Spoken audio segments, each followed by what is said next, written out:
السلام علیکم ناظرین، آپ دیکھ رہے ہیں پروگرام بات چیت اور میں ہوں غلام نبی مدنی۔ کیا وجہ ہے کہ پاکستان میں قانون توہین رسالت اور قانون ختم نبوت پر عوامی جذبات کو بھڑکایا جا رہا ہے؟ پاکستان میں قانون توہین رسالت اور قانون ختم نبوت کا آخر تحفظ کب ہو پائے گا؟ آئے روز کیوں ختم نبوت اور قانون توہین رسالت پر بحث چھیڑی جاتی ہے؟ سیاسی رہنماؤں کے خلاف عوامی رد عمل بڑھتا جا رہا ہے، کہیں جوتے پھینکے جا رہے ہیں تو کہیں پر سیاہی پھینکی جا رہی ہے۔ اس کی وجوہات کیا ہیں؟ ختم نبوت حلف نامے کے مجرموں کو 6 ماہ کا عرصہ گزر گیا، ابھی تک کٹہرے میں کیوں نہیں لایا گیا؟ ختم نبوت حلف نامہ تبدیلی کیس پر اسلام آباد ہائی کورٹ نے ایک فیصلہ دیا، کیا یہ فیصلہ آئین کے مطابق ہے اور عوام اس کو خراج تحسین پیش کر رہے ہیں؟ پاکستان میں قادیانی اہم شہروں میں اپنے مرکز بڑھاتے جا رہے ہیں اور پاکستان کے ایسے اہم ترین شہر بھی ہیں جہاں پر قادیانی زبردستی لوگوں سے زمینیں خرید رہے ہیں اور ان زمینوں کو خرید کر پھر لوگوں کو قادیانی بنانے کا ایک سلسلہ چل رہا ہے۔ پروگرام میں آج ہم انہی سوالات پر بات چیت کرنے جا رہے ہیں۔ آج ہمارے ساتھ بہت ہی انتہائی معزز مہمان ہمارا ساتھ دیں گے۔ لاہور ہائی کورٹ میں تقریباً 14 سال منسلک رہے، اس میں جج بھی رہے اور انتہائی شاندار ختم نبوت کے حوالے سے، توہین رسالت کے حوالے سے، اس کے حرمت ناموس کے حوالے سے انہوں نے بڑے فیصلے دیے ہیں۔ تو وہ آج ہمارا ساتھ دیں گے میاں جسٹس ریٹائرڈ میاں نذیر اختر صاحب، جو 3 سال تک اسلامی نظریاتی کونسل کے رکن بھی رہے اور اسی طرح بیت المال کے امین بھی رہے اور ایکٹنگ چیف جسٹس کا شرف بھی انہیں حاصل ہوا۔ آج وہ ہمارے ساتھ پروگرام میں شریک ہوں گے، اسٹوڈیو میں ہمارے گیسٹ ہیں، اور اس کے علاوہ ہمیں لائیو کال پر ہمیں جوائن کرنے جا رہے ہیں جناب عطر شاہ گولڑوی صاحب، جنہوں نے مسجد یمامہ جو تھی 50 برس قادیانیوں کے پاس رہی، اس کو انہوں نے واگزار کروایا اور وہ مسلمانوں کو وہاں پر نماز پڑھنے کے لیے اس مسجد کو کھولا۔ تو ایک انتہائی اہم خبر جو پاکستان میں چل رہی ہے، جس پر پورے پاکستان کے مسلمانوں کو غور کرنا چاہیے، وہ یہ ہے کہ پاکستان کے ضلع خوشاب کے اندر قادیانیوں نے 24 کے قریب اپنے مراکز قائم کر رکھے ہیں اور یہ مراکز وقتاً فوقتاً بڑھتے جا رہے ہیں۔ وہاں کے مسلمانوں کو دھوکہ دہی سے گمراہ کیا جا رہا ہے اور بہت سے مسلمان ان کی گمراہی کا شکار ہو کر قادیانیت میں چلے گئے ہیں۔ اس پر پورے پاکستان کے مسلمانوں کو غور کرنا چاہیے۔ اسی حوالے سے بات کرنے کے لیے ہمیں جوائن کیا ہے جناب عطر شاہ صاحب نے۔ السلام علیکم عطر شاہ صاحب، کیا حال ہیں آپ کے؟ جی، یہ بتائیے گا کہ خبریں سامنے آ رہی ہیں کہ خوشاب کے اندر 24 کے قریب قادیانیوں نے نئے مراکز قائم کر لیے ہیں، اور آپ چونکہ مسجد یمامہ کے متولی بھی ہیں اور آپ نے وہ 50 برس جو ایک مسجد مسلمانوں کی تھی قادیانیوں کے پاس رہی، اس کو واگزار بھی کروایا ہے، تو کیا آپ ان خبروں کی تصدیق کرتے ہیں کہ قادیانیوں نے وہاں پر 24 کے قریب نئے مراکز بنائے ہیں اور بھی بڑھاتے جا رہے ہیں؟ جی بالکل، قادیانی لگاتار کوشاں ہے ہر لحاظ سے۔ جب سے ڈی پی او وقاص احمد نے ٹھوکا لگا تھا نا ڈی پی او خوشاب، اس کے بعد قادیانی بہت زیادہ ایکٹیو ہو گئے ہیں۔ جی، تو ابھی کتنے مراکز وہاں پر قادیانیوں کے ہیں؟ تقریباً 20-25 مراکز ان کے ہیں جی۔ تو کیا قادیانی وہاں پر ان مراکز میں جمع ہو کر مسلمانوں کو گمراہ کرتے ہیں؟ گمراہ کر رہے ہیں اور تبلیغ کرتے ہیں، دائرہ اسلام سے خارجی کرتے ہیں مسلمانوں کو، اور دن رات کوشاں ہیں کہ کسی نہ کسی طریقے سے مسلمانوں کو بیرون ملک جھانسا دے کے نا کہ ہم آپ کو بھیج رہے ہیں اپنا جرمنی میں، تو لوگوں کو راغب کر رہے ہیں، دائرہ اسلام سے خارج کر رہے ہیں۔ تو وہاں پر یہ خبریں بھی سامنے آ رہی ہیں کہ قادیانی وہاں پر اہم تنصیبات ہیں پاکستان کی، ان کے ارد گرد زمینیں بھی خرید رہے ہیں، تو کیا ان باتوں میں صداقت ہے؟ اٹامک انرجی کے ارد گرد تمام زمینیں جو ہے نا وہ قادیانی جوش و خروش سے خرید رہے ہیں۔ تو مسلمانوں کی طرف سے ان کا مقابلہ کیا جا رہا ہے یا نہیں کیا جا رہا؟ جی، مسلمانوں کی طرف سے ہم ڈی پی او کے آنے کی وجہ سے ذرا تھوڑا سا خاموش ہے، باقی ہم ملک میں انارکی پھیلانے کی کوشش نہیں کر رہے، بہرحال ان کا دفاع کر رہے ہیں جی۔ حکومت اس حوالے سے حکومت نے کوئی ایکشن لیا ہے؟ حکومت بالکل بے حس ہے اس مسئلے میں۔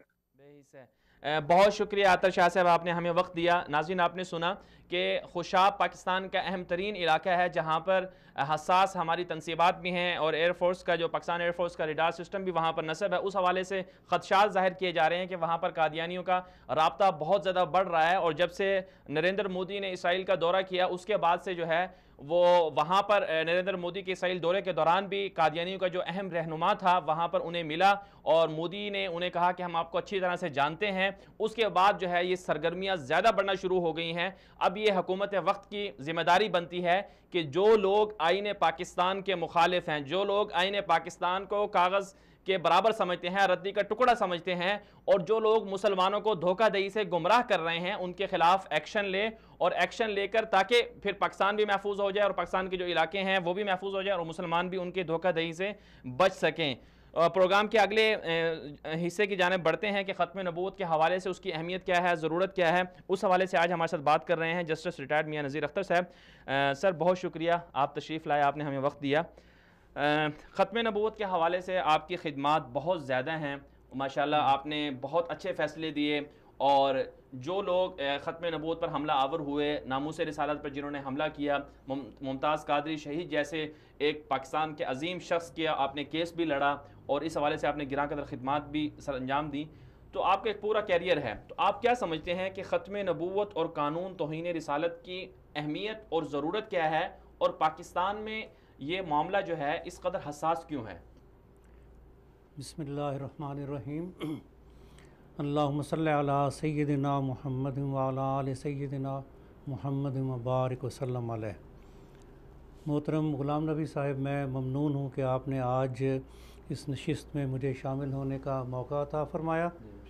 آپ کا جو پہلا سوال ہے، دراصل یہ دو سوالات کا مجموعہ ہے، اور دونوں اپنی اپنی جگہ بڑے اہم اور ملک کے لیے انتہائی ضروری ہیں۔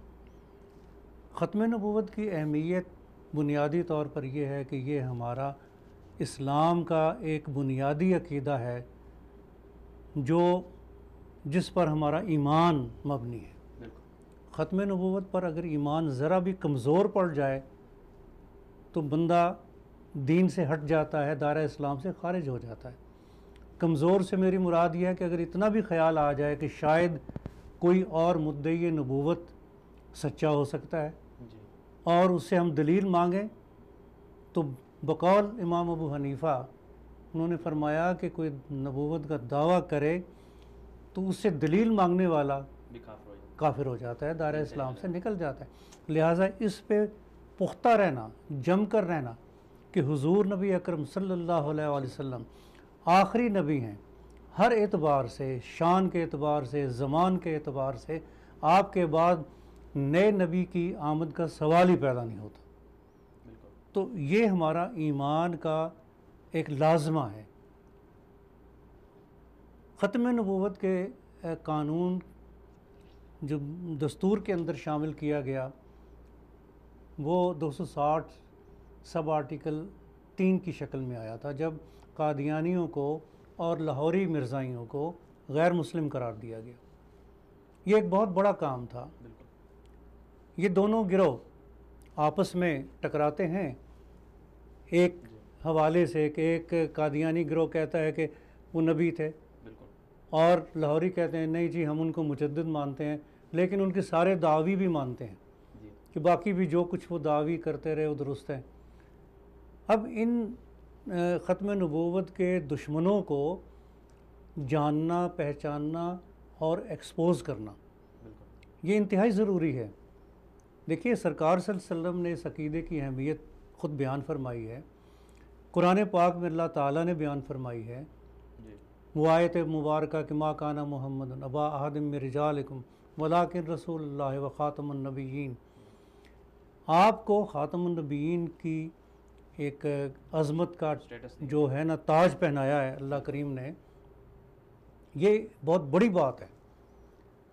سلسلہ نبوت کا آغاز اللہ کریم نے اپنے امر سے کیا، یہ مشیت الہی ہے، انسانوں کی ہدایت کے لیے، مخلوق کی بھلائی کے لیے نبی آتے رہے۔ پھر ایک مرحلہ آیا جب اللہ کریم نے اپنی مشیت میں طے کیا کہ سب سے بڑے عظیم اور تمام انبیاء کے سردار اور امام حضور نبی اکرم صلی اللہ علیہ وسلم کو دنیا میں مبعوث کرنا ہے اور ان کی آمد کے ساتھ ہی یہ سلسلہ ختم کرنا ہے۔ یہ فیصلہ رب کریم نے کیا، گویا خاتم حقیقی اس سلسلے کا رب کریم خود ہیں، اور جن کے ذریعے ختم کیا وہ خاتم، یہ عمدن اللہ کریم نے ان کو خاتم فرمایا، اس میں اعلیٰ کے طور پر استعمال کیا کہ وہ ہستی جن کے ذریعے رب کریم نے سلسلے کو ختم کیا وہ حضور ہیں۔ اب جب آپ کے ذریعے یہ اعلان کروا دیا تو پھر آپ نے بھی یہی بات بار بار فرمائی اور خود بھی خاتم کہلائے، دونوں معنوں میں، چاہے خاتم کہیں یا خاتم کہیں، حضور ہی اس سلسلے کو اب ختم کرنے کا اعلان کرنے والے ہیں۔ اچھا، قرآن پاک کی تقریباً 80 آیات مبارکہ سے اور احادیث پاک 100 کے قریب ہیں جن سے استدلال کیا جاتا ہے کہ حضور آخری نبی ہیں۔ اچھا، آخری نبی ہونے کے حوالے سے ان اعلانات کے بعد اب عملاً کرنا کیا ہے؟ وہ آپ نے واضح کیا جب اسود انسی نے دعویٰ کیا یمن میں نبی ہونے کا، تو آپ نے فوری طور پر ایک کمانڈو دستہ بھیجا حضرت فیروز دہلوی کے سرکردگی میں۔ وہ دستہ جب روانہ ہوا، آپ کی یعنی حیات مبارکہ کے آخری ایام تھے، فیروز نے جا کر اس کو بڑی محنت اور مشکل سے ختم کیا، یعنی نبوت کا جھوٹا دعویٰ کرنے والا اس قابل ہے کہ اسے سطح زمین سے ایلیمینیٹ ختم کر دیا جائے، کیونکہ وہ فساد پیدا کرتا ہے، فساد فی الارض، اور بے شمار لوگوں کو ان کا ایمان لوٹ لیتا ہے اور ان کو کفر کی وادی میں دھکیل دیتا ہے، نتیجتاً وہ جہنم کا ایندھن بنتے ہیں۔ تو یہ انسانیت کی بھلائی کے لیے ضروری ہے کہ جھوٹے مدعی نبوت کو قائم نہ رہنے دیا جائے۔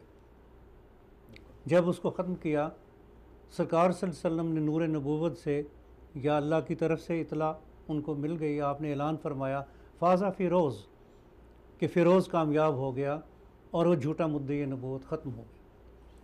اچھا، بعد میں سرکار کے وصال کے بعد جو 2-3 جھوٹے مدعی نبوت تھے، جن میں مسلمہ کذاب بھی حضور کی حیات مبارکہ میں آپ سے ملا بھی، اور اس نے دعویٰ کیا اور کہا کہ نصف عرب پہ آپ کا تصرف رہے، نصف پہ میرا رہے، اور جو خط لکھا تھا اس میں لکھا اپنے حوالے سے کہ میں یعنی نبی ہوں اللہ کا، اور حضور کے حوالے سے لکھا محمد رسول اللہ۔ ان کو بھی وہ رسول مانتا تھا کہ آپ بھی اللہ کے رسول ہیں، کہتے ہیں میں بھی اللہ کا رسول۔ سرکار نے فرمایا جواباً کہ میں تو اللہ کا نبی ہوں، لیکن تم جھوٹے ہو، کذاب ہو۔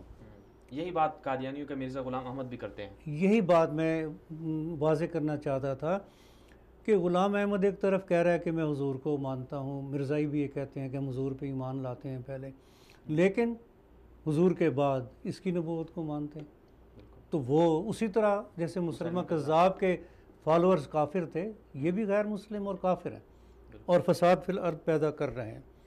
تو اس میں پاکستان کے اندر یہ مسئلہ جو ہے اتنا زیادہ حساس کیوں بنایا گیا یا ہو گیا کہ ہم جبکہ دوسری دنیا میں دیکھتے ہیں، عرب دنیا کو لگا لو یا اور کہیں پر لگا لو، پاکستان کے اندر زیادہ مسئلے کھڑے ہوتے ہیں، اس کی وجہ بنیادی کیا ہے کہ پاکستان کے اندر ان کا بیس انہوں نے یہاں سے پکڑی؟ آپ سے معذرت کے ساتھ آپ کے سوال کا ایک حصہ تھا قانون توہین رسالت کے حوالے سے، اس کی اہمیت۔ جی، اس کی اہمیت۔ جی اچھا، پہلی بات تو یہ کہ میں ہمیشہ اس کو لکھا کرتا ہوں اپنی تقاریر میں، لاہور میں بھی یا جہاں بھی جانا ہو، تحفظ ناموس رسالت کا قانون۔ جی، ہم اس کو کیوں کہتا ہوں توہین رسالت کا قانون، تحفظ ناموس رسالت کا قانون۔ جی، یہ 295 کی شکل میں اسٹیچوٹ بک پہ آیا ہے۔ اس سے قبل یہ کوئی قانون کی شکل ایسی نہیں تھی۔ جب قانون بنا ہے تو تمام جو اسلامی فرامین ہیں قرآن پاک کے اور حضور نبی اکرم صلی اللہ علیہ وسلم کے، ان کو سامنے رکھ کر اور فقہا کی جو تصریحات ہیں ان کے پیش نظر یہ قانون بنایا گیا۔ یعنی اس قانون کی بنیاد قرآن و حدیث ہے۔ بالکل اس کی اہمیت کہ موجودہ دور میں بہت سے لوگ عمداً اپنے مفادات کے تحت سرکار صلی اللہ علیہ وسلم کی ذات پاک پہ حملے کرتے تھے. بالکل ان کا راستہ روکنا ضروری تھا. دیکھیے یہ جو دین کا پیغام ہے اس میں اتنی قوت ہے بالکل کہ اس کی مدافعت کرنا، روک کرنا کفار کے بس میں ہے نہیں. بالکل. تو انہوں نے طریقہ یہ اختیار کیا کہ چلیں ان کے بانی، مذہب کے بانی حضور کے خلاف توہین کر کے اور قسم قسم کے الزام لگا کے ان کی ذات پاک کے حوالے سے تشکیک پیدا کریں دلوں میں، بالکل تاکہ لوگ ان کا اتباع نہ کریں. اور یہ باقاعدہ پلاننگ سرکار صلی اللہ علیہ وسلم کے عہد مبارکہ میں ہوئی تھی کہ اس تحریک کا مقابلہ کیسے کریں. جی مختلف تجاویز آئیں جن میں آخر یہ پاس کی گئی کہ ہم حضور کا مذاق اڑائیں، استہزاء کریں. یہ تحریک استہزاء باقاعدہ ایک کمیٹی بنی تھی، 25 افراد اس میں شامل تھے. اس کا ہیڈ جو تھا ابو لہب تھا، صدر. بالکل. تحریک استہزاء وہی ابو لہبی سوچ آج تک چلی آ رہی ہے، جو مغرب میں حضور کے خاکے بنانا، توہین کرنا، یہ ساری وہی تحریک، اسی کی نسل ہے، وہی ہے. اور باہر سے ان کے ایجنٹ یہاں بھیجے جاتے ہیں ملک میں، پاکستان میں، اسلامی ممالک میں، تاکہ جان کر حضور کی توہین کی جائے. پہلے تو ان کو میدان صاف ملتا تھا نا، بالکل، کہ یہاں کوئی قانون نہیں تھا، گرفت نہیں ہوتی تھی، پولیس ہاتھ نہیں ڈال سکتی تھی. جب یہ قانون آیا تو جس طرح محاورتاً کہتے ہیں کہ ان کی ماں مر گئی، وہ واویلا کرنے لگے کہ یہ قانون کیوں بنایا گیا ہے، اس کی کیا ضرورت تھی. ان کا مقصد یہ ہے کہ ہم کھل کھیلیں، ہماری گرفت نہ ہو، ہم ناموس رسالت پہ حملہ کریں تو اس کے لیے کوئی قانون ہمیں سزا دینے کے لیے نہ ہو. سو یہ قانون انتہائی ضروری ہے موجودہ حالات میں، اس کے بغیر گزارا نہیں تھا. تو 295 کے خلاف سیکولر لابیز، بے دین لابیز اور قادیانی سارے مصروف عمل ہیں. قادیانیوں کے عقائد اگر آپ اسٹڈی کریں تو ان میں حضور کی توہین ہے، جگہ جگہ توہین. بالکل. سارے انبیاء، عیسیٰ علیہ السلام کی بھی توہین ہے. عیسیٰ علیہ السلام کے خلاف بھی بہت نازیبہ باتیں انہوں نے لکھی ہیں مرزا غلام احمد. 295 کی آپ بات کر رہے تھے، تو اس میں جو ایک 1988 کے بعد غالباً جو ہے اس کو جنرل ضیاء کے دور میں اس کو عملی طور پر اچھا کیا گیا، پھر اس کو 1991 یا غالباً 92 میں اسمبلی سے متفقہ طور پر اس کو منظور کیا گیا. تو اس میں پھر حکومتیں جو تھیں، مختلف حکومتیں جو اس کے بعد آتی رہیں، ان پہ دباؤ آتا رہا. تو دباؤ میں امریکہ بھی شامل رہا، جرمنی بھی شامل رہا، جو تاریخ کا حصہ ہے اور اخبارات میں چھپتا رہا کہ ہمارے بدنامی کا باعث ہے. تو آخر یہ حکومتوں پہ دباؤ کیوں آتا ہے؟ پھر حکومتیں ان کے دباؤ کیوں قبول کرتی رہی ہیں اور کیوں وقتاً فوقتاً جو ہے نا معاملے چھڑتے رہے ہیں اور اس کی وجہ سے ہنگامے بھی کھڑے ہوتے رہے ہیں؟ جی آپ نے جو سال اور تاریخیں بتائی ہیں میں ان کے حوالے سے فی الحال کچھ نہیں کہتا، کیونکہ میرے سامنے وہ مٹیریل نہیں ہے جو نارملی میں سامنے ہوتا ہے. چیز یہ ہے کہ یہ دباؤ آنا ہی تھا. جیسے میں نے ابھی پہلے کہا کہ وہ چاہتے تھے کہ ہم کھل کھیلیں اور وہی تحریک استہزاء جو ابو لہب بھی ہے اسے ہم جاری رکھیں اور ملک کے اندر بھی لوگوں کے ذہنوں کو خراب کریں. تو یہ لفظ میں پھر دوہرا رہا ہوں کہ عملاً ان کی جیسے ماں مر جاتی ہے، واویلا کرنے لگے کہ یہ کیا ہو گیا ہے، یہ قانون کیوں آ گیا ہے، اس نے تو ہمارا رستہ روک دیا. چنانچہ کئی مرتبہ بعض لوگ جو وزراء رہے، میں نام نہیں کسی کا لیتا، انہوں نے مجھے ذاتی طور پر بتایا کہ میں فلاں ملک میں گیا تھا تو وہاں سے پریشر ہے کہ یہ قانون ختم کرو.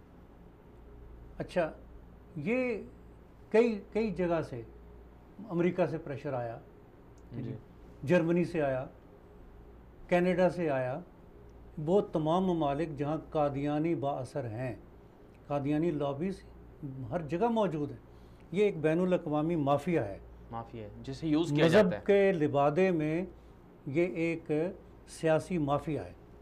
اچھا، یہ جا کر پاکستان کو وہاں بدنام بھی کرتے ہیں اور یہ شور ڈالتے ہیں کہ وہاں ہمارے حقوق تلف ہو رہے ہیں وغیرہ وغیرہ، اور پھر یہ 295 پر اٹیک کرتے ہیں بیسیکلی. تو ان کے یعنی ایک گٹھ جوڑ کے ساتھ ہی باہر کی حکومتیں پھر یہ دباؤ ڈالتی ہیں کہ اس قانون کو ختم کرو. ایک مرتبہ ہمارے ایک سابق چیف جسٹس صاحب بیرون ملک تشریف لے گئے، ڈاکٹر نسیم حسن شاہ، اب وہ دنیا میں نہیں ہیں، اللہ ان کی مغفرت فرمائے. ان پر سوالوں کی بوچھاڑ کر دی گئی کہ آپ نے یہ قانون کیوں بنایا ہے اور کیوں آپ حضور کے خلاف اگر کوئی بات کہے تو حملہ کرتے ہیں، مار دیتے ہیں. یہ آزادی رائے کا دور ہے، ہم جو چاہیں کہیں، یعنی ہر شخص کو اظہار کا اختیار ہے. تو وہ ڈاکٹر صاحب اس وقت کچھ جیسے کوئی کارنر ہو جاتا نا، یہ حالت ہوئی اور انہوں نے بڑی بغلیں بجائیں.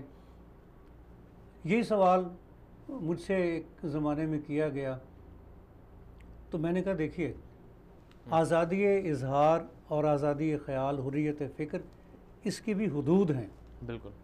جیسے ایک انگریز معاشرے میں لوگ کہتے ہیں کہ ایک بندہ آزاد ہے کہ اپنا ہاتھ دائیں بائیں گھمائے، لیکن خیال رکھے کہ وہ میری ناک تک نہ آئے، کسی دوسرے کی ناک تک نہ جا ٹکرائے. لمٹ ہے آپ کے ایکشن کا بھی اور اظہار کا بھی. آپ اظہار خیال کریں ہائیڈ پارک میں بھی تو وہاں آپ کنگ کے خلاف کوئی بات نہیں کہہ سکتے یا کوئین کے خلاف. بالکل. وہاں پر وہ جو جرمنی میں کلنگ ہوئی تھی، جو جیوز، ہولوکاسٹ جسے کہتے ہیں، ہولوکاسٹ کے خلاف کچھ نہیں کہہ سکتے. بالکل. یہ پابندیاں ہیں. امریکہ میں ان کے قانون کی توہین نہیں کر سکتے، کوئی بات نہیں، خلاف نہیں بات کر سکتے، دستور کے خلاف کریں گے تب بھی وہ بغاوت ہوگی. ملک کے خلاف نہیں بول سکتے آپ. اب یہ باتیں حدود تو ہوتی ہیں، بغیر حد کے جو آزادی ہے وہ انتشار ہوتا ہے. تو ہمارے معاشرے میں حدود اور قیود موجود ہیں. سرکار کی ناموس کے خلاف کوئی بات کرنے کی اجازت نہیں دی جا سکتی. چلیے، میں نے ایک ججمنٹ میں لکھا کہ آپ لوگ بڑے کین ہیں کہ یہ قانون ختم کر دیا جائے، حالانکہ آپ جانتے نہیں کہ اس قانون کے ذریعے ایک تحفظ ملا ہے. بالکل. عام ملزموں کو، سماج میں اقلیتوں کو کہ ان کو فوری طور پر قتل نہیں کیا جاتا جنرلی، بالکل، بلکہ پرچے ہوتے ہیں. بالکل. ایک بار ٹی وی میں یہ معاملہ آیا کہ جی یہ دیکھیے 5000 مقدمے جو ہیں درج ہیں. میں کہتا ہوں شکر کریں کہ قانون ہے، وہ درج ہیں تو وہ جیل میں محفوظ ہیں، ورنہ ان کو مار دیا جاتا. لوگ خود ہی انصاف اپنے ظاہر ہے کہ حضور کی ناموس کے لیے مارنے کا جواز موجود ہے از خود بھی. بالکل. اچھا، تو میں نے اس ججمنٹ میں لکھا کہ اگر یہ قانون نہ ہو یا اسے ختم کر دیا جائے تو پھر غازی علم الدین شہید کے قانون پہ عمل ہوگا. وہی ہمارا اسلام سکھاتا ہے ہمیں اور اجازت ہے اس کی. بالکل. تو آپ لوگ جاہل ہیں جو اس قانون کی مخالفت کرتے ہیں. بلکہ اس میں تو تمہارا تحفظ ہے. جی ہاں، تحفظ ہے. آپ ایک طرف جمہوریت کے علمبردار بنتے ہیں، ایک طرف رول آف لاء کی بات کرتے ہیں. ہم اپنے ملک میں رول آف لاء پہ چلنے کی کوشش کریں یا قائم کریں تو تمہیں تکلیف ہوتی ہے. بالکل. کہ نہیں، تمہیں حق نہیں ہے کہ رول آف لاء قائم کرو. وہ ہم جس طرح کا رول آف لاء کہیں ویسا قائم کرو. ہم تمہارے کوئی غلام تو نہیں ہیں. یعنی کہ جو لوگ یہ کہتے ہیں کہ اس قانون کو ختم کر دیا جائے، وہ دراصل پاکستان میں قانون کی علم برداری جو ہے، جو اس کو امپلیمنٹیشن ہے، اس کو ختم کرنا چاہتے ہیں، معاشرے میں فساد مچانا چاہتے ہیں. درست ہے. تو اس میں جو ایک اور دوسرا مسئلہ ہے کہ وقتاً فوقتاً اس کو چھیڑا جاتا ہے، تو اس چھیڑ خانی سے نقصانات بھی ہوتے ہیں، پھر لوگوں کے جذبات بھی بڑھتے ہیں. تو اس کی وجوہات کیا ہوتی ہیں اور اس میں لوگوں کے اہداف کیا ہوتے ہیں؟ پھر اس کے نقصانات جو ہوتے ہیں، لوگوں کے عوامی جذبات جو بڑھتے ہیں، پھر اس میں قصوروار کون ہوتا ہے؟ جنہوں نے اس کو چھیڑا وہ قصوروار یا پھر عوام قصوروار؟ دیکھیے جی، قصوروار یقیناً وہی ہیں جو اس کو چھیڑتے ہیں وقتاً فوقتاً. میں ناموس رسالت کے تحفظ کے حوالے سے جب قانون پہ عمل کی بات آتی تھی تو میں کہتا تھا اقلیتوں کو، عیسائیوں کو، قادیانیوں کو کہ کم بختو، تم لوگ تجاوز نہ کرو اپنی حد سے، حضور پر حملہ نہ کرو، اپنی زبان کو سنبھال کر استعمال کرو، تمہیں کوئی کچھ نہیں کہے گا. کرتے رہو اپنے جو کام کرتے ہو. تم حد سے بڑھتے ہو، اس کے بعد چاہتے ہو کہ جو رد عمل ہو وہ تمہاری مرضی کا ہو. تم ہمیں رد عمل میں حدود و قیود سکھانے کی کوشش کرتے ہو، خود حد میں رہنے کو تیار نہیں ہو. جان کے تم چھیڑ خانی کرتے ہو. اپنا عمل درست کر لو. بالکل. تو تمہیں کوئی کچھ نہیں کہے گا. لیکن اگر تم تجاوز کرو گے تو پھر رد عمل کسی بھی شکل میں ہو سکتا ہے، شدید بھی ہو سکتا ہے. بالکل. تو اس میں آپ کیا سمجھتے ہیں کہ جو ابھی کچھ دن پہلے خبریں بھی آئی کہ موجودہ حکومت کے 2 بڑے عہدیداروں پر جوتا بھی پھینکا گیا، سیاہی بھی پھینکی گئی، تو کیا سمجھتے ہیں لوگ جو یہ کام کر رہے ہیں؟ وہ کہتے ہیں کہ چونکہ انہوں نے ختم نبوت کے ساتھ چھڑخانی کی، ناموس رسالت کے مسئلے کو انہوں نے ایسا کیا، اور ممتاز قادری شہید کے حوالے سے بھی لوگوں میں ابھی تک جو ہے نا غم و غصہ ہے کہ موجودہ حکومت کے دور میں ہوا، اسی حکومت نے کیا، تو عوام بہت زیادہ طیش میں ہے. تو یہ ساری ان چیزوں کو ہم روک کیسے سکتے ہیں؟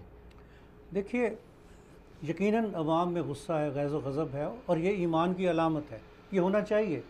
ہمیں اس کو روکنے کی کوئی ضرورت نہیں. روکنا ان کو چاہیے، اپنی زبانوں کو بند رکھیں، چھیڑ خانی نہ کریں، جان کے ایسی حرکتیں نہ کریں جس سے عوام میں طیش پیدا ہو. دیکھیے، ایمان کا تقاضا یہ غیظ و غضب بعض جگہ پہ ضروری ہوتا ہے. بالکل.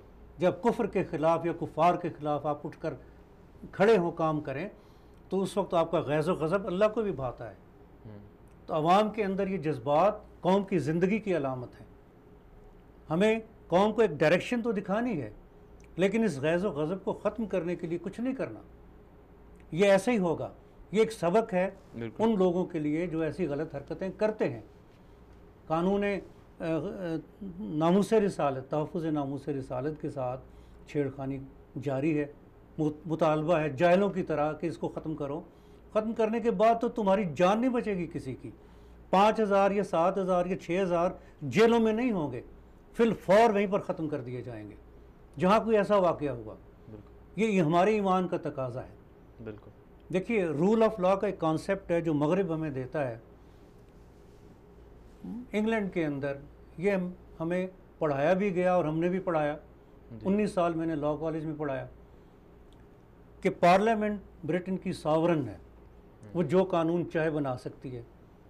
حتیٰ کہ اگر وہ یہ قانون بنا دے کہ آل بلو آئیڈ بیبیز بی کلڈ، ان سارے نیلی آنکھوں والے بچوں کو مار دیا جائے، تو پھر ان کا قتل عین قانون کے مطابق رول آف لا ہوگا.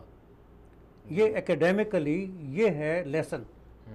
اچھا، تم ایک مفروضہ کہ 1000 نیلی آنکھوں والوں کو مارنا، اس کو جائز قرار دیتے ہو، رول آف لا کہتے ہو، اگر پارلیمنٹ پاس کر دے.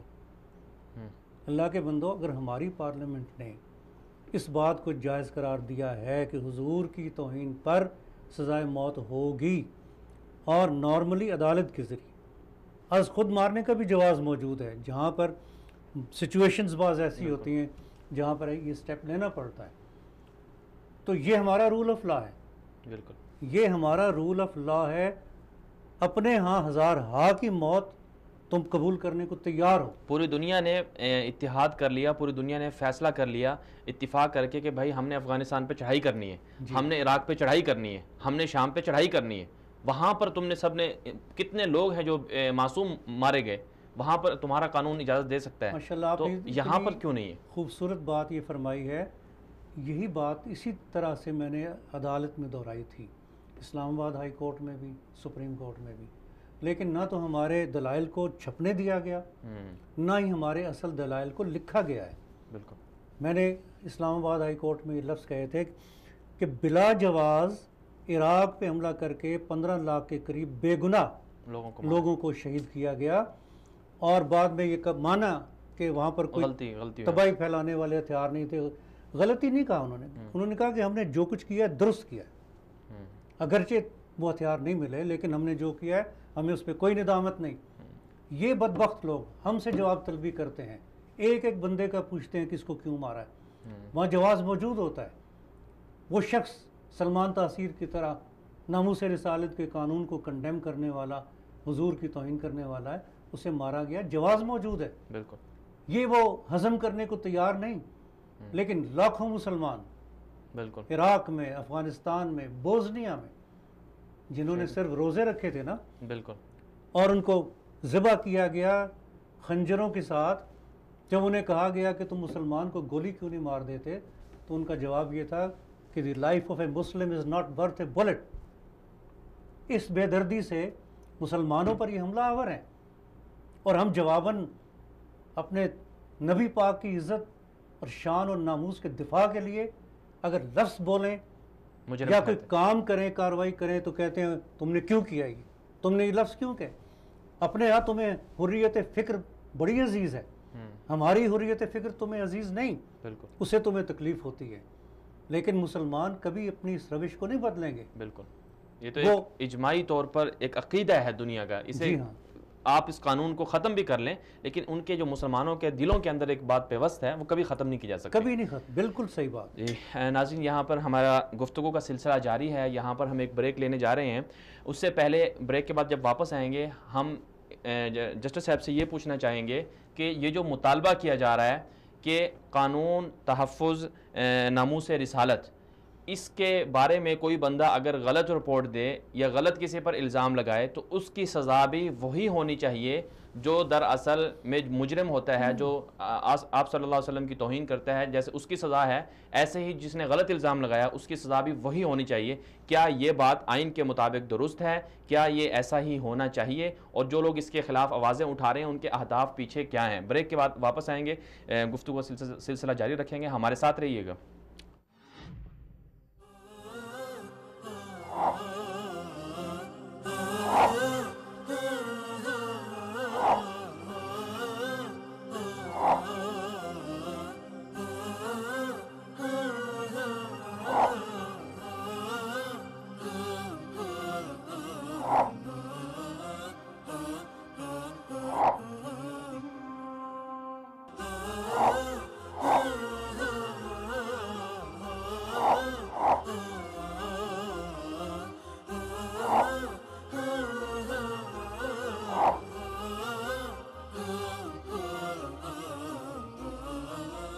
قرآن حیات انسان ہے، قرآن ہمارا. کفر کی تاریکی سے اسلام کی روشنی تک کا سفر. انسان ہے قرآن. کتابی ہدایت کے ذریعے راہ راست پر آنے والوں کی داستان. سنیے ان کی اپنی زبان سے. اس وقت میں نے محسوس کیا کہ کلمہ سچ ہے اور وہ صرف کلمات کا نام نہیں ہے. قرآن ہمارا رہبر ہے. سورۃ البقرہ کو مسلسل پڑھنے کے بعد پھر میں نے یہ بات محسوس کی کہ قرآن پاک کچھ اور حقائق پر بھی مشتمل ہے. سبحان اللہ. اور پھر میں نے قرآن پاک کے معانی کو گہرائی کے ساتھ سمجھنا شروع کیا. کیا شان یہ رب نے. بہت جلد آ رہا ہے. قرآن میری ہدایت کا ذریعہ. قرآن ہے صرف وصال اردو پر.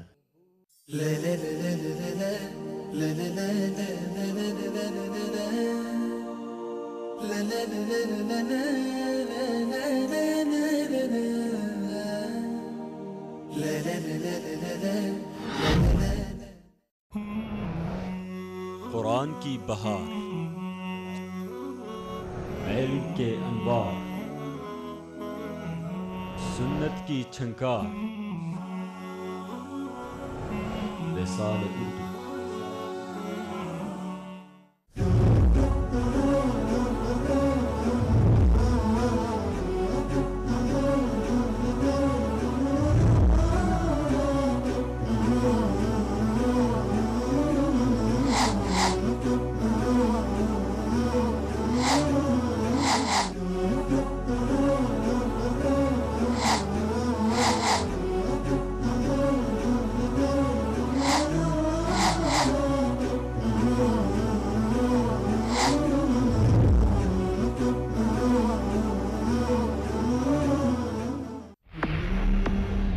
خدمت ہمارا عزم، ہمارا فرض.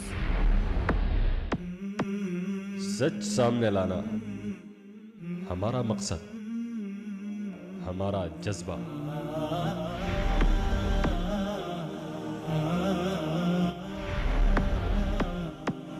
اللہ کا حکم ہمارا ایمان، ہماری پہچان.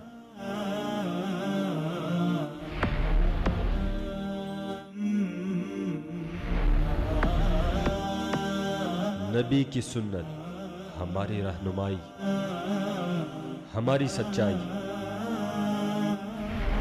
وصال اردو، سچ کا چہرہ.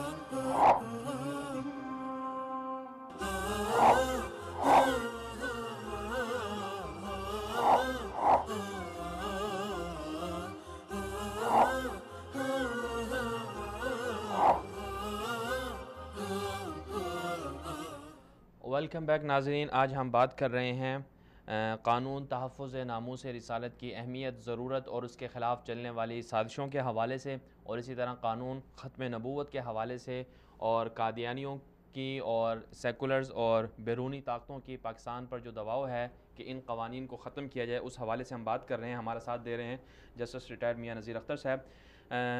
جسٹس صاحب، سوال یہ ہے کہ اس وقت پاکستان میں آوازیں اٹھ رہی ہیں کہ جو بندہ گستاخی کرے گا یا توہین رسالت کا مرتکب ہوگا اس کو تو ٹھیک ہے قانون ہے 295 لیکن جس بندے نے، کچھ لوگ یہ اعتراض کرتے ہیں کہ عموماً جو ختم کرنے والے لوگ ہیں کہتے ہیں اس قانون میں ختم کر دیا جائے، وہ یہ کہتے ہیں کہ چونکہ اس کا غلط استعمال ہوتا ہے تو لہٰذا کچھ لوگوں نے یہ کہا کہ اس کو ختم کر دیا جائے تاکہ اس کا غلط استعمال رک جائے، اور جبکہ دوسرے کچھ لوگ ایسے ہیں وہ یہ کہتے ہیں کہ چلو اس کو باقی تو رکھا جائے لیکن ایک بات اور بنا دی جائے کہ جو بندہ کسی پر غلط الزام لگائے گا یا کسی پر یہ الزام لگائے گا تو اس کے عمل کو تھوڑا سا اتنا پیچیدہ بنا دیا جائے کہ اس کے لیے کوئی اعلیٰ افسر ہو، تفتیش کرے گا، پھر مقدمہ درج ہوگا وغیرہ وغیرہ۔ اور پھر کچھ لوگ یہ بھی کہتے ہیں کہ اگر کسی پہ ثابت ہو گیا کہ جھوٹا الزام لگایا ہے اس نے قانون تحفظ ناموس رسالت کی آڑ میں، تو اس کو بھی وہی سزا دی جائے گی، جو اصل کا جو مجرم ہوگا اس کو سزا دی جائے گی۔ تو آپ اس حوالے سے کیا کہیں گے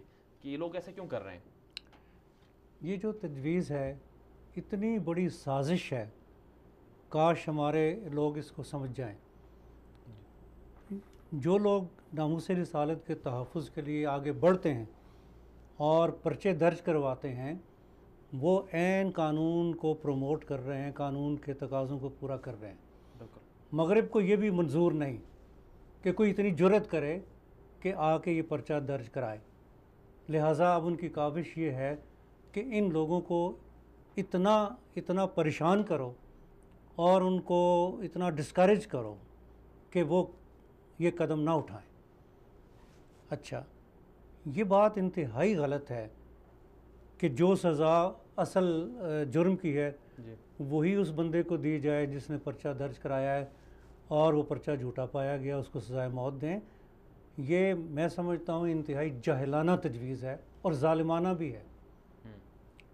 کیوں کہ پرچہ جھوٹا دو سٹیجز آتی ہیں، ایک ہے تفتیش کی، ایک ہے عدالت میں۔ تفتیش کے دوران بطور جج یا بطور وکیل 25 سال میں نے وکالت کی ہے اور بے شمار کرمنل کیسز کیے، ان میں یہ بات سامنے آتی ہے کہ پولیس بعض اوقات 100% سچے پرچے کو بھی جھوٹا قرار دے دیتی ہے۔ وہ کسی سے مل جاتے ہیں، پیسے لے لیتے ہیں، ون ہو جاتے ہیں، یا ان پہ گورنمنٹ کا دباؤ آتا ہے، اس پریشر کے تحت ہدایت آتی ہے کہ اس پرچے کو خارج کرنا ہے، وہ رپورٹ لکھ دیتے ہیں کہ پرچہ جھوٹا ہے۔ کیا ہم ان عظیم لوگوں کو جو تحفظ ناموس رسالت کے لیے آگے بڑھتے ہیں ان کی جان ان ASIs کے تفتیشی افسروں کے ہاتھ میں دے دیں گے؟ یہ ہرگز ممکن نہیں ہے۔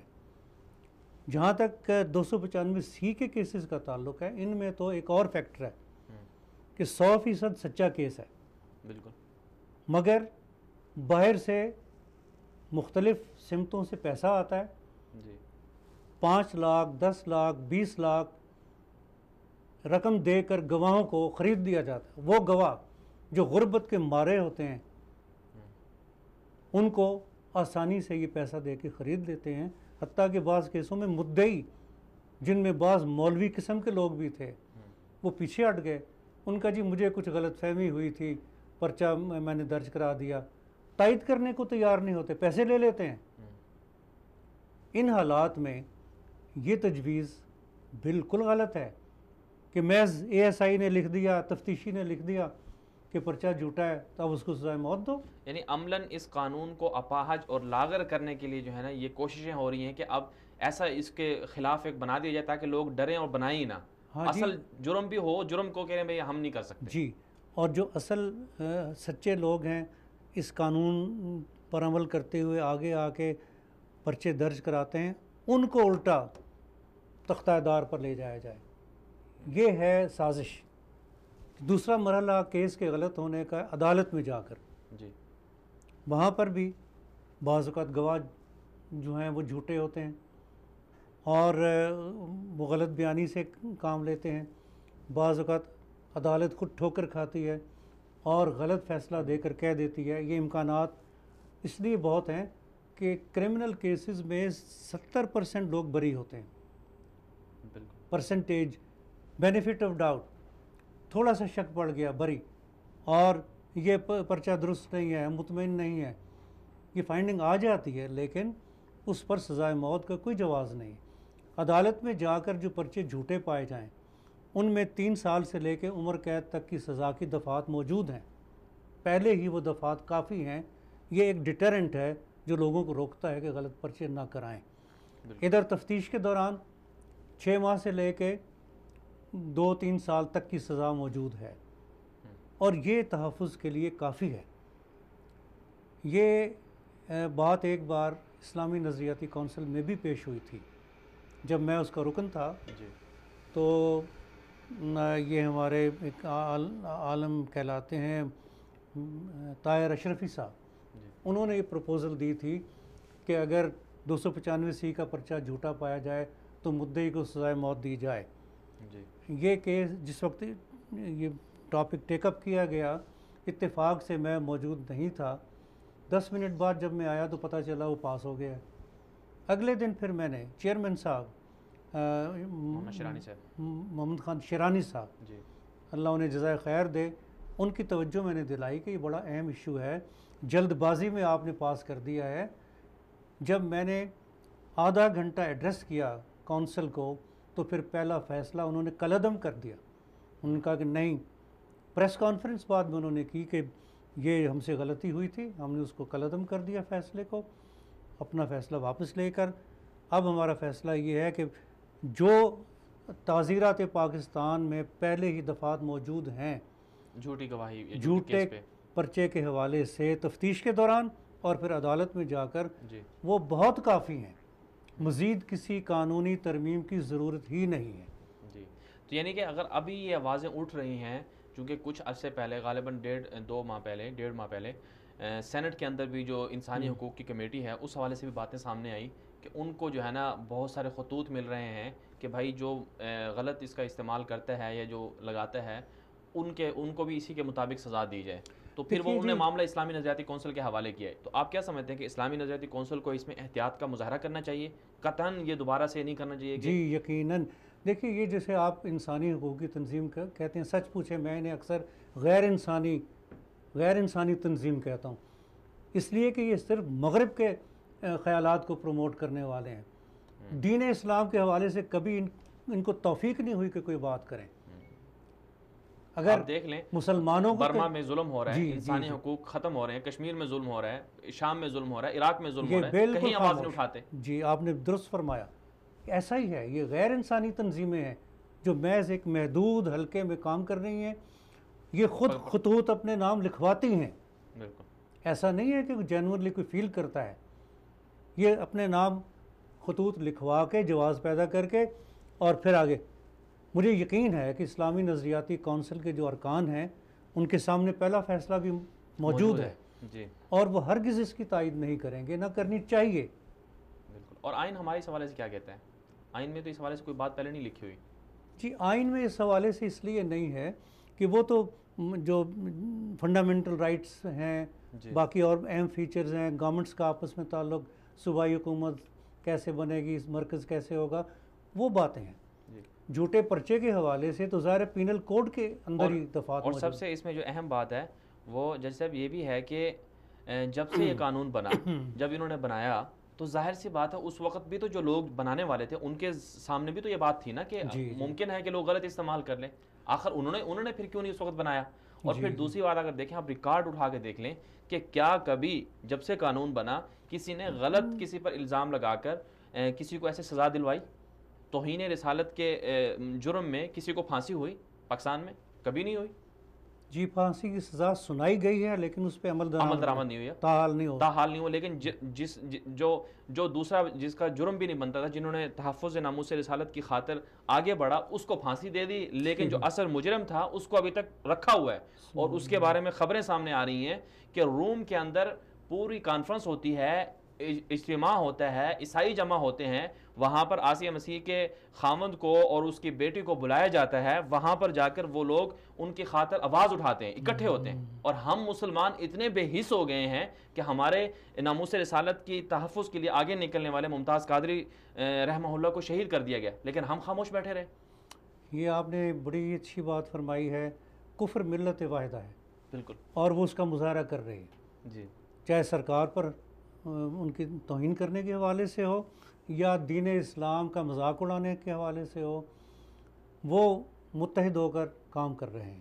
اچھا، اور ملت اسلامیہ جواباً مل کر تو کچھ نہیں کر رہے، جی، لیکن پاکستان کے اندر بہرحال یہ ایک خوشائند بات ہے کہ یہ قانون موجود ہے، حکومتوں پہ دباؤ آتا ہے اور وہ چھوٹی موٹی ہلکی سی کوشش کرتے ہیں، جیسے کوئی چیک کر رہے ہوں کہ پبلک کے اندر کتنی جان ہے، جب وہ دیکھتے ہیں کہ قوم تو زندہ و بیدار ہے، اس حوالے سے ہر ایک کا ایمان ایک دم جاگتا ہے۔ بالکل۔ آخر میں وقت ہمارے پاس چونکہ مختصر رہ گیا، تو ختم نبوت حلف نامے میں تبدیلی ہوئی انتخابی اصلاحات کے حوالے سے، جو 2017 بل تھا اس میں بڑے ہنگامے ہوئے، آپ نے بھی اس کو اچھی طرح سے دیکھا، بطور ایک قانون کے اور آئین کے حوالے سے بطور جج آپ نے سب چیزوں کو دیکھا، تو آپ کیا سمجھتے ہیں کہ ان چیزوں یہ جو معاملہ ہوا اس میں کچھ سازش کے تحت ایسا ہوا؟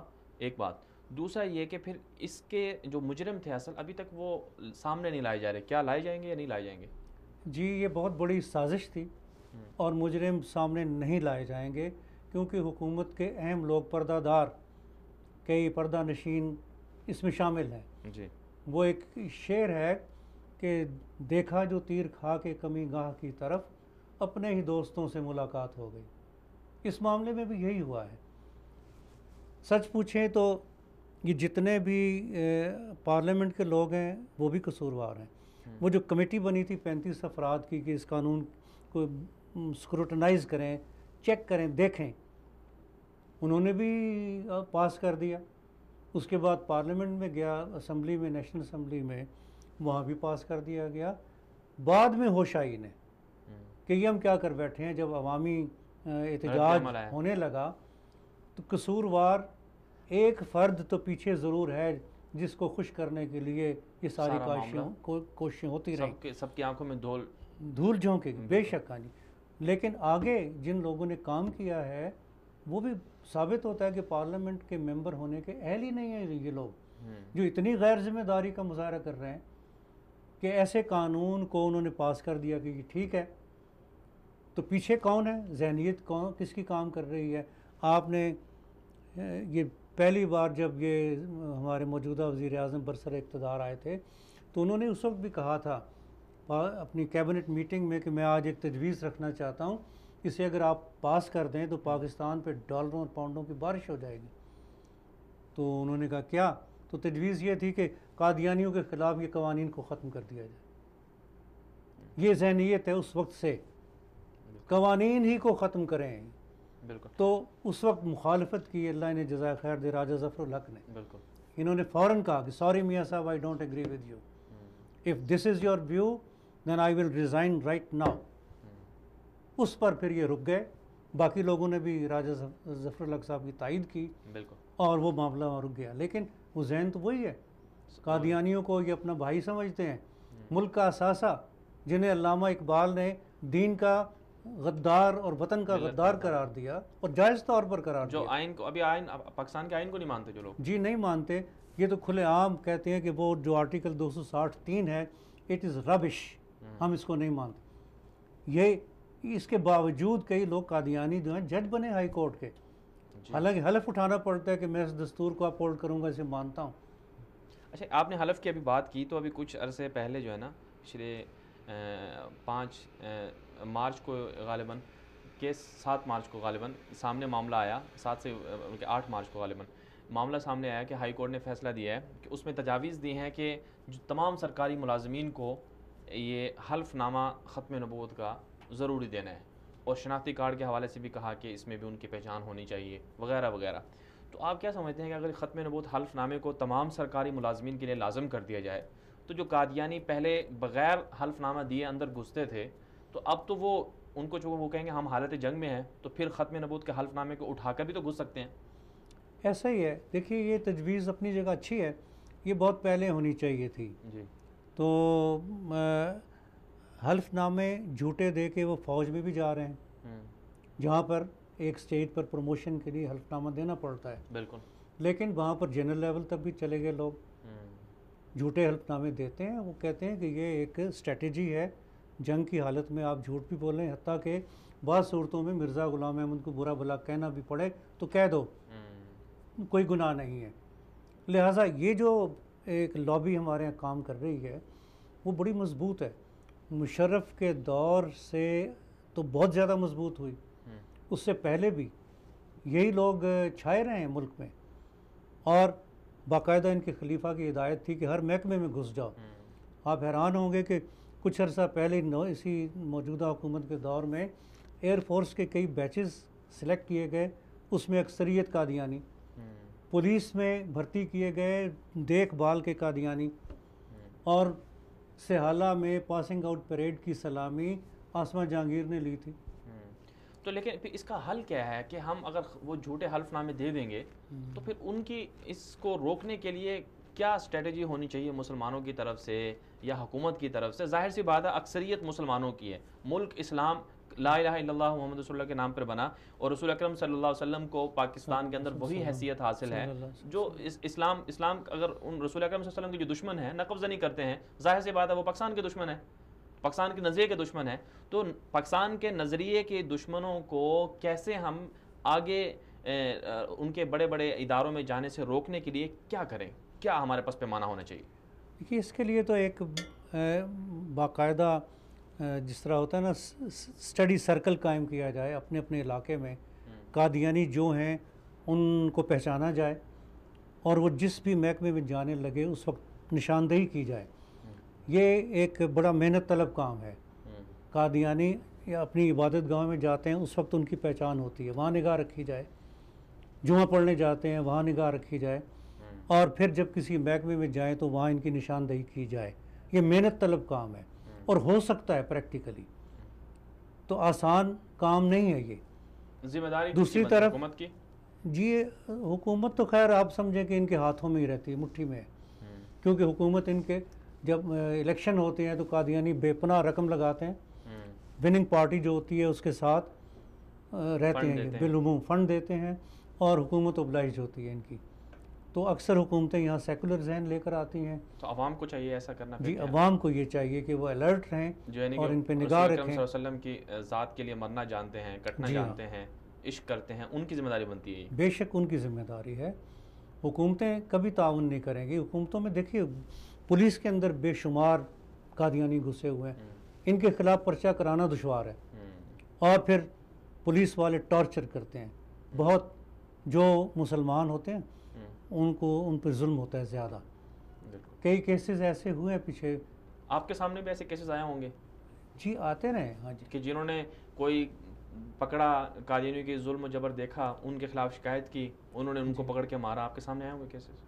جی اس طرح کے واقعات سننے میں آئے. کیسز میرے پاس جو آئے وہ ذرا اور نوعیت کے تھے. ایک آپ کو اہم کیس کا میں بتاؤں کہ چکوال کے قریب ایک علاقہ ہے دلمیال, وہاں ایک مسجد تھی, اس کا تنازع تھا. اس مسجد کے حوالے سے مسلمانوں نے کیس دائر کیا اور سٹے آرڈر حاصل کیا. قادیانی اتنے مضبوط ہیں اور ان کے اثر کہ جو ہی سٹے آرڈر ہوا فوری طور پر انہوں نے اس وقت کے چیف جسٹس سپریم کورٹ تھے سجاد علی شاہ, ان کو اطلاع دی. وہ امریکہ میں تھے. سجاد علی شاہ صاحب کا ٹیلی فون براہ راست سیشن جج کو آیا کہ مجھے شکایت ملی ہے قادیانیوں کے خلاف کیوں زیادتی ہو رہی ہے. تو انہوں نے جواب دیا. وہ سیشن جج صاحب بعد میں ہائی کورٹ کے جج بنے. انہوں نے مجھے خود یہ بات بتائی کہ میں نے ان کی تشفی کرائی کہ یہ ایک نارمل کیس ہے, وہ اگر ایگریوڈ ہیں تو اپیل کریں, میں میرٹ پر دیکھ لوں گا. قادیانی پھر بھی نہیں بیٹھے. انہوں نے ان کو پھر پریشان کیا سجاد علی شاہ کو, اور انہوں نے لاہور ہائی کورٹ کے چیف جسٹس شیخ ریاض کو فون کیا اور انہیں کہا کہ دیکھو آپ دھیان کرو ان کے حقوق تلف نہ ہوں وغیرہ وغیرہ. تو یہ بڑی ایک مضبوط لابی ہے اور فوری طور پر یہ ایکشن لیتے ہیں, اور جہاں یہ خود ظلم کر رہے ہوتے ہیں، فائرنگ خود کرتے ہیں، اٹیک خود کرتے ہیں، اور ملوث مسلمانوں کی کیا جاتا ہے۔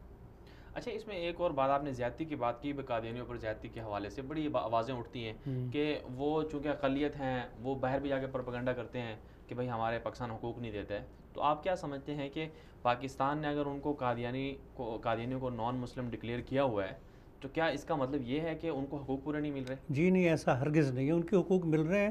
دراصل وہ خود مسلمانوں پر زیادتی کرتے ہیں زیادہ کیسز میں، یہ حال، کیونکہ ایگزیکٹو کے اندر ان کے بندے ہیں، جوڈیشری میں ان کے بندے موجود ہیں، پولیس کے اندر بے پناہ ہیں، فورسز کے اندر موجود، یہ ایک سٹرانگ مافیا ہے، اور ان کے حقوق ان کو پورے مل رہے ہیں، چاہے وہ فوجداری ہوں چاہے دیوانی ہوں، ان کے حقوق تلف نہیں کیے جاتے۔ یہ بلا وجہ پاکستان کو بدنام کرتے ہیں۔ ایک دلچسپ بات یہ ہے کہ خود جان کے مسلمانوں کو کہتے ہیں کہ تم ہمارے خلاف ایف آئی آر کرو۔ جی، ایف آئی آر ہونا ان کے لیے گرین کارڈ ہے، وہ فوری طور پر دکھا کے باہر پولیٹیکل اسائلم امریکہ میں، کینیڈا میں، ہر طرف، تو بڑے خوش پیسے دے کر پرچے ہم اپنے خلاف کرواتے ہیں۔ وہ جو پرچے ہیں وہ بناوٹی ہوتے ہیں زیادہ تر۔